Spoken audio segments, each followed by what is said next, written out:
ARS 투표를 실시하겠습니다. 잠시만 시간을 내셔 투표에 참여해주시면 감사하겠습니다. 본인 확인을 위해 주민등록번호 앞 6자리를 입력해주세요.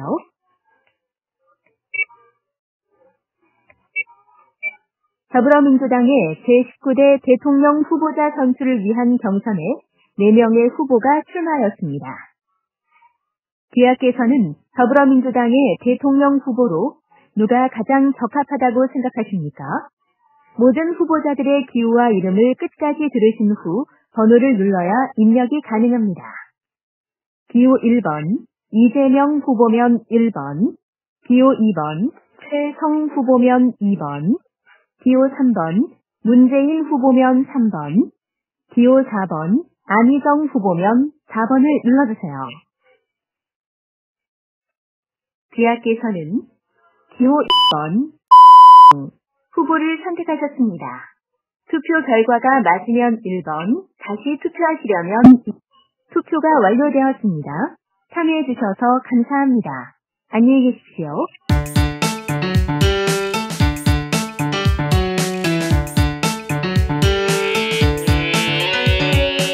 이제는 가짜명.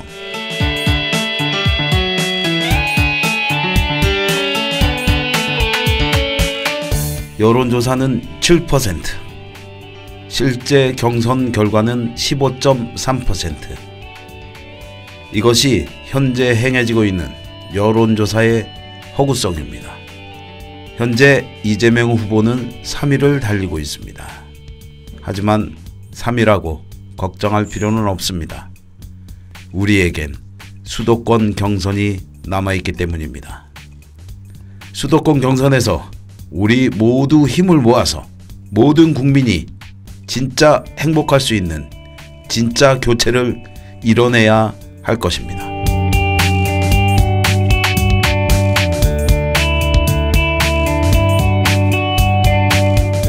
본 방송은 박근혜가 구속되기 전날 녹음된 것입니다. 청취에 착오 없으시기 바랍니다. 자, 이제는 가짜명 시작하겠습니다. 이진선 뉴스캐스터 오늘도 자리했습니다. 안녕하세요. 안녕하세요. 네, 안녕하세요. 자, 이진선 뉴스캐스터. 네.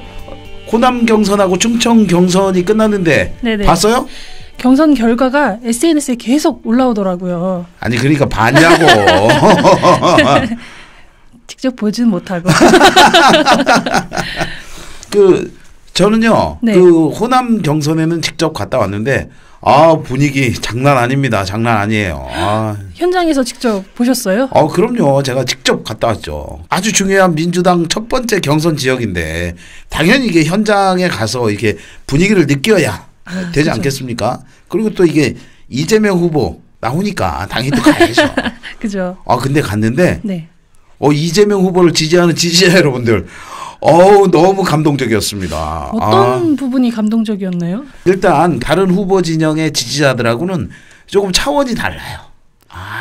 한간에는 뭐 여론조사에서 1위 달리고 계시는 후보 계시잖아요. 네. 그 지지 선언을 하신 우리 국회의원이나 지역위원장들 자신이 거느리고 있는 조직들이 있거든요. 그죠. 요거를 동원해서 모시고 온 분들이 있어요. 대규모겠는데요? 규모도 이재명 후보 지지자 여러분들이 더 커요. 더 많고 그리고 또 응원 정말 장난 아닙니다. 정말 이재명 후보 지지자들은 자발적인 지지자들이잖아요. 그죠. 이재명 후보는 또 거대한 조직을 만들지 않겠다라고 얘기도 하셨죠. 그런데요. 현장에서는 그 어떤 후보 지지자들보다 너무 열정적이고 진심을 다해서 이재명 후보를 응원하는데 정말 감동적이었습니다. 사실 현장 분위기만 보면 이재명 후보가 1등이에요. 1등. 진짜요. 제가 그 자리에 있었으면 그 감동을 함께 느꼈을 텐데 아쉽네요 진짜. 그 호남 권역 경선하고 네. 그 충청 권역 경선 이 대의원 순회 투표 현장에 참석하신 이재명 후보 지지자 여러분들 말이죠. 네네. 너무 수고하셨습니다. 정말 수고 많으셨어요. 여러분이 주인공입니다. 주인공. 이재명이 여러분이고 여러분이 이재명입니다. 진짜 감동받으셨나 봐요. 장난 아니었다니까요.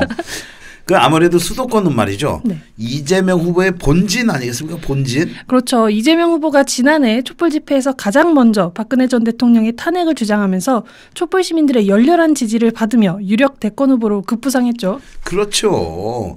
그 충청권역 경선에서 여론조사 결과와는 다르게 이재명 후보가 아주 선방을 했거든요. 그리고 이 도약할 수 있는 발판도 마련했고요. 이재명 후보 캠프에서는 말이에요. 영남권과 수도권에서 약진을 해갖고 과반을 저지하고 결선 투표를 가겠다. 이런 전략을 계속해서 고수하고 있거든요. 그런데 수도권은 누가 크게 유리하다라고 말할 수 없는 지역이라고 평가가 있는 것도 사실이잖아요. 물론 그렇죠. 뭐 여러 사람들이 모여 사니까. 그리고 이 수도권에 경선 신청하신 분이 50%가 넘어요. 민주당 경선에.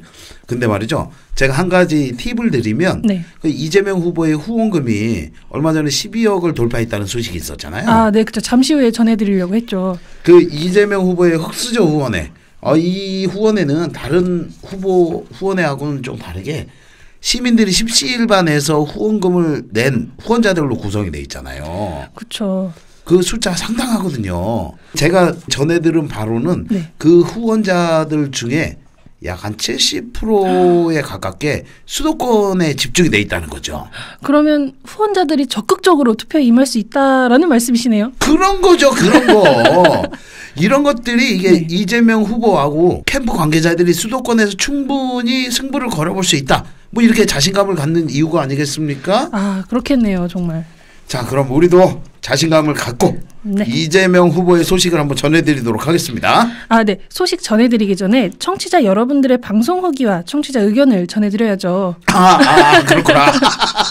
이게 내가 그 광주도 갔다 오고 요즘 너무 그러니까요. 바빠서 정신이 없어요. 네. 자, 전해주시죠. 네, 변화중이라는 닉네임을 사용하시는 청취자님께서 어제 생방송 들으면서 감동의 눈물이, 오늘도 들으면서 역시 이재명, 제 마음속엔 이미 이재명 대통령 하고 소리칩니다. 라고 달아주셨고요. 파닥파닥 S님은 이 시장님 연설은 정말 힘이 느껴집니다. 오늘 민주당 경선 전화투표 문자 받았어요. 드디어 내일 투표합니다. 끝까지 화이팅해요. 문 대표님과 이 시장님 사이에서 엄청 고민했지만 이번엔 이 시장님으로 정권 교체 되길 하고 달아주셨습니다. 그리고 정상적인 나라, 정상적인 국민, 정상적인 대통령을 원합니다. 우리 자식들을 위해서 라고 WKH64님이 댓글을 남겨주셨습니다. 네, 그리고 후원해주신 분 또 계시잖아요. 후원. 네, 이재명 후보 호남권 경선 연설과 충청권 경선 연설에 허당맘님, 그리고 변화중님, WHK64님이 후원을 해주셨습니다. 특히 허당맘님은 2번이나 후원을 해주셨습니다. 정말 감사합니다. 이 외에도 댓글 달아주신 청취자 여러분들도 모두 감사드립니다. 네, 감사합니다. 참, 그런데 말이죠. 네. 그 팟빵 청취자 후기 게시판에 그 스카이 그리핀이라는 양반이 악플을 달았어요. 근데 이건 뭐 악플이라고 할 수 없는 그냥 소심한 글 뭐 이런 건데 우리 허당맘님이 그냥 단박에 딱 정리를 해주시더라고요. 허당맘님, 저를 대신해서 이렇게 나서주시고 감사합니다. 감사합니다.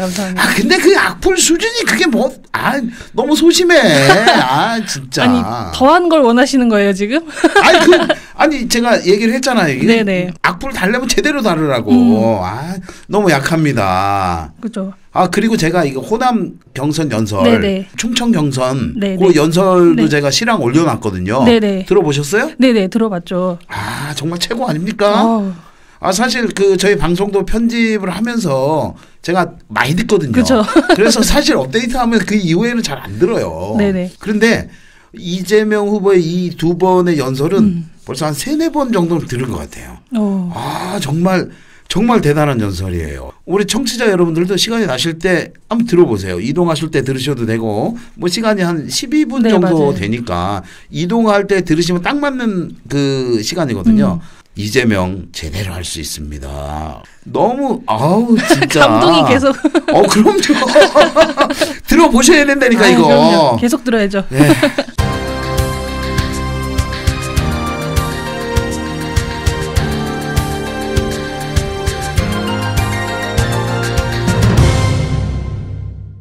자, 소식 전해주시죠. 네, 첫 소식은 문재인, 이재명, 안희정 후보가 기본소득제를 놓고 공방을 벌였다는 소식입니다. 기본소득이요? 네. 아니 이재명 후보 대표 공약인데 이걸 갖고 무슨 공방을 벌려요. 다른 후보들이 이제 좀 겁 좀 먹었나 본데. 자, 계속 전해주세요. 네, 30일 민주당 대선 후보 경선 토론회에서 이재명 후보의 공약인 기본소득제에 대해 문한 후보는 재원 문제 등을 들어 이 후보의 기본소득제로 인해 실제 필요한 곳에 복지 지원이 되지 못한다고 지적을 했고, 이 후보는 대통령의 결단 사안이라고 물러서지 않고 받아쳤습니다. 그 예산 문제 거론하는 거는 좀 그렇죠. 그 재벌 대기업의 법인세를 정상화시키고 국토 보유세 뭐 이런 거 신설하고, 이재명 후보가 재원 조달 방법은 다 밝힌 걸로 제가 알고 있는데, 그런데 말이죠. 재원에 대해서 누가 얘기를 하셨다고요? 네. 대기업 준조세 폐지하시겠다고 하신 분 아니에요. 그런 분이 하실 말씀은 아닌 것 같은데.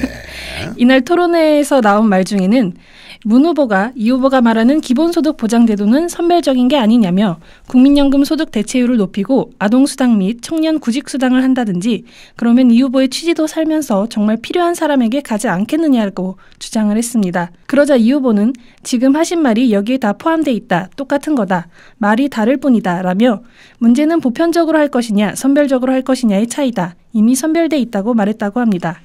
또 대상을 28,080만 명 전국으로 넓히니 더 필요한 사람에게 못 가지 않느냐고 문 후보가 지적을 하자, 이 후보는 모든 65세 이상에게 지급하느냐 아니면 70%의 노인에게만 지원하느냐는 철학의 차이다. 그것은 대통령의 결단 사안이다. 라고 말했습니다. 그렇습니다. 이런 것이 이재명 후보의 장점이라는 생각이 들어요. 예전에 이 후보가 만약 대통령 후보가 안 되면 어떻게 하겠느냐 하는 질문을 받았거든요.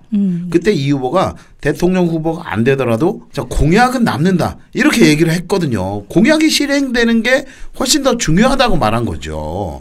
이렇게 토론을 통해서 문재인 후보가 자신의 공약 속으로 들어오게 이렇게 하는 겁니다. 그런 효과가 있네요. 그럼요. 이 문 후보가 하는 말에 대해서 이 후보가 정책을 같은 뜻이라고 얘기를 하잖아요. 네네. 그러면 정책은 당연히 해야 되는 거죠. 그러면서 철학의 문제라고 이 범위를 넓히는 거예요. 그러면 안 할 수가 없거든요. 그렇죠. 이재명 후보는 토론회에서도 자신의 정책과 공약을 어떻게든 시행되게 하려고 하네요. 그게 이재명 후보의 매력이라는 거죠. 이재명 후보는 권력이 필요한 게 아니라 권한이 필요한 거잖아요. 그렇죠. 좋은 정책을 펼 권한이 필요하다. 그렇기 때문에 여기서도 그런 거를 보여주고 있는 겁니다. 참 멋져요.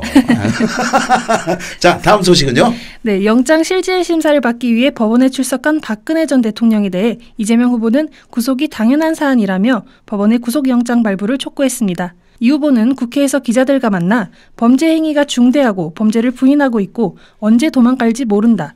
증거인멸 정황이 곳곳에서 보이고 있다라며 이같이 밝혔는데요. 이재명 후보는 대한민국은 민주공화국이기에 그가 과연 과거에 무엇을 했느냐는 고려되지 않고 그의 범죄 행위와 사법 처리 필요성에 따라 다른 국민들과 똑같이 법의 심판을 받게 되길 바란다라며 박 전 대통령의 구속 여부가 이 나라의 사법이 살아있나 죽어있나를 보여주는 바로미터라고 생각한다고 말하기도 했습니다. 또 이 후보는 박근혜 구속, 사면금지 이런 것들을 제가 다른 후보에게 제안드렸는데 부정적이라며 저는 그게 민주공화국의 원리를 부정하고 기득권자들의 연대, 기득권자들과의 연합을 의미한다고 생각한다고 얘기했습니다. 그게 말이나 되는 겁니까 그게? 아니 박근혜 당연히 사면금지죠. 아니 그리고 말이에요. 이거 파면된 전 대통령이라고 뭐 특혜 주는 거예요? 이런 거 안 됩니다. 만약에 제가 박근혜가 저지른 일에 한 10분의 1 정도, 100분의 1 정도 저질렀다고 해봐요. 나는 바로 구속이야, 바로. 그렇죠. 박근혜 얘기만 나오면 열받네, 이거. 그리고 사면금지 당연한 거지. 아니, 이걸 갖고 망설이는 거 자체가 말이 안 되는 거예요. 이게 문제입니다, 문제. 네네. 자, 조금만 진정해 주시고 다음 소식을 제가 전해드릴게요. 잠깐만요. 네네. 이 얘기 나오면 제가 할 얘기가 있었는데. 네네. 지난번에. 네. 박근혜가 검찰 조사 받을 때도 네. 조서를 7시간이나 꼼꼼히 체크를 했다고 그러잖아요. 그렇죠. 지난번 검찰 조사 때 일인데 그것 때문에 새벽에 삼성동 사저로 귀가를 했죠. 그리고 말이에요. 이번에 영장 실질심사에서도 2번이나 휴정을 하면서까지 이게 법리 공방을 벌였다고 하고 있거든요. 네, 그렇게 전해지고 있습니다. 아니 자기 일은 이렇게 꼼꼼하게 하면서 아니 세월호 참사 때 도대체 뭐 했냐 이거야. 아니 그때 이렇게 꼼꼼하게 대응했으면 304명 희생 안 됐을 거 아닙니까? 그렇죠, 정말. 아니 박근혜 이거는 뭐 자기 일에는 그렇게 꼼꼼하고 남의 일은 박근혜는 말이죠. 자기가 지은 죄만큼 죄값을 아주 그냥 톡톡히 받아야 돼요. 맞습니다. 진짜. 자, 다음 소식 전해주세요. 네, 다음 소식 전해드리겠습니다. 앞서서도 말씀드렸지만 이재명 흑수저 후원의 후원금이 지난 28일 후원금 12억 원을 돌파했습니다. 지난 16일 11억 원을 돌파하고 나서 촛불에 진 빚을 촛불의 힘으로 갚습니다며 박근혜 퇴진 비상국민 행동에 후원을 돌렸는데도 후원이 끊이지 않고 있다고 하는데요. 흑수저 후원회에 동참한 20대 후반 청년은 3만 원 후원 드립니다. 저는 비정규직으로 2년 반을 일하고 계약이 끝나 지난해 12월 실직했습니다. 월세 내고 구직 활동하며 먹는 것, 쓰는 것 아껴가며 한 달에 10,000원씩 모은 돈입니다. 을이 갑에 굽신거리지 않고 가난이 죄가 아닌 새로운 국가에서 살고 싶다고 후원 이유를 밝히기도 했고요. 충남 계룡시에 사는 할머니는 5만 원을 후원하며 전화나 영수증은 보내지 말아달라, 꼭 당선되어 좋은 세상 만들어달라며 후원금을 전달했다고 합니다. 캠프 관계자는 호남권 투표 결과에서 19.4%로 기존 여론조사 지지율의 2배가 나왔다며 정치적으로 물려받은 유산도 없고 당내 조직 기반이 거의 없는 상황에서 이뤄낸 기적이라고 국민 여러분의 뜨거운 후원과 응원이 투표 결과로 반영된 것이라고 말하기도 했습니다. 이재명 후보 힘이 바로 이런 겁니다. 그죠. 국민들은 어떤 정치인이 진정성이 있고 누가 진짜로 나의 삶을 바꿔줄 수 있는 사람인지 알거든요. 근데 진짜 그런 것 같습니다. 후원을 하는 후원자분들의 사연도 너무 가슴을 울리는 것 같아요. 네, 그 비정규직에 계약이 해지돼서 구직 활동을 하고 있음에도 아껴서 후원을 하고요. 참 그리고 아까 그 충남 계룡시의 할머님이 후원하시면서 전화나 영수증은 보내지 말라 이렇게 말씀하셨잖아요. 네네. 그 이유 모르시죠? 네, 잘 모르겠어요. 왜 그 영수증하고 전화하지 말라고 그러셨는지. 네네. 할머니 댁에 할아버지가 박사모래요. 그런데 이재명 후원했다고 전화나 영수증 오면 할머니 입장이 어떻겠어요? 어머, 할아버지가 박사모이신데도 할머니는 이재명 후보를 후원하신 거네요? 그렇죠. 이재명 후보의 진정성을 할머니가 알아주셨네요. 그렇습니다. 이 할머니뿐 아니고요. 모든 국민이 이재명 후보의 진정성을 꼭 알아줬으면 합니다. 그러니까 우리가 더 열심히 해야 되는 거 아니에요? 그죠. 앞으로 늦지 말고. 죄송해요. 앞으로 더 열심히 하겠습니다. 이재명 후보의 소식들을 가지고. 네. 알겠습니다. 자, 마지막 대반전의 시간. 이재명 타임. 수도권 경선 일정 알려주세요. 받는 전화 ARS 투표는 3월 31일과 4월 1일에 진행됩니다. 전화번호는 02-2630-7088입니다. 시간은 오전 10시부터 오후 10시까지이고요. 혹시 모르니까 전화번호는 저장을 해놓으시는 게 헷갈리지 않고 좋겠죠? 그리고 전화를 거는 ARS 투표는 4월 1일 날 진행되는데요. 문자나 민주당 홈페이지에 안내되는 번호로 전화를 걸어서 투표하시면 됩니다. 그리고 4월 3일은 대의원 순회 투표와 결과 발표가 있습니다. 장소는 서울 고척돔입니다. 이 중요한 건 말이죠. ARS 투표를 하실 때 후보를 끝까지 4번 안희정 후보까지 듣고 투표를 하셔야 된다는 거죠. 그리고 투표가 완료되었습니다 라는 멘트를 듣고 전화를 끊으셔야 됩니다. 안 그러면 무효 처리가 된다고 그래요. 요거 아주 중요하니까 잘 기억하셔야 됩니다. 그러게요. 정말 중요하네요.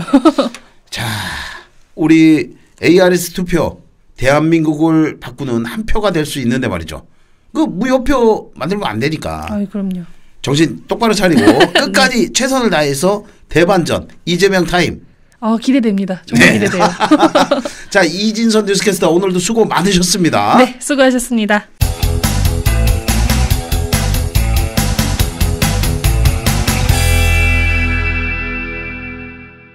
박근혜와 최순실이 국정을 농단하고 지금까지 떵떵거리고 살 수 있었던 것은 박정희와 최태민이 남겨놓은 돈 때문이었습니다. 그리고 박근혜와 최순실이 국내나 해외에 빼돌려 놓은 돈이 얼마나 될지는 아무도 모릅니다. 그것을 모두 찾아내서 국고로 환수하지 않는다면 제2, 제3의 박근혜와 최순실이 또 생겨날 것입니다. 박근혜와 최순실이 숨겨놓은 돈을 모두 빼앗아서 국민에게 돌려줄 사람 과연 누구일까요? 누가 그 일을 할 수 있겠습니까? 이제는 가짜명 마치겠습니다. 끝까지 함께해 주신 청취자 여러분들 감사합니다.